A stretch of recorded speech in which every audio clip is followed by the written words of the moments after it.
not the ticket. Thomas had to stay in the siding for the rest of the day. His fire went out and he grew colder and colder. The rain fell more heavily, and what had begun as a splendid day began to turn into a disaster. I wish I was in my nice warm shed, he said to himself miserably. At last the inspector returned. Cheer up, Thomas, he said.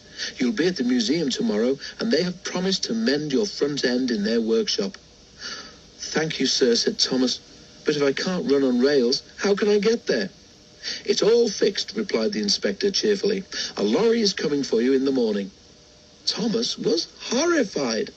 A lorry? He stammered. That's right, said the inspector. It'll be here at 8 o'clock sharp. Thomas slept badly that night.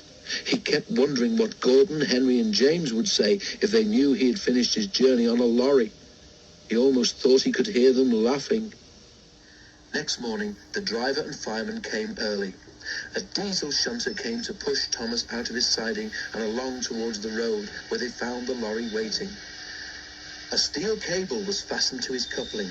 The lorry driver started a winch, and in no time at all, it seemed, Thomas was perched on the lorry. How undignified, he thought. But he found, as they went along, that he had a marvellous view of the countryside, and time to enjoy it too. But Thomas soon began to feel bored. At last houses began to appear on either side of the road. Perhaps this is York, thought Thomas hopefully. It was, but the driver was unsure of his way. He parked the lorry and went to find a telephone. A man wearing a flat-topped cap with a yellow band round it came up to Thomas. Hello, said Thomas. Said the man. He wrote something in his notebook and went round to the front of the lorry. When the lorry driver came back, Thomas heard him say something, then slam the cab door crossly. Soon they reached a large building with rails running into it.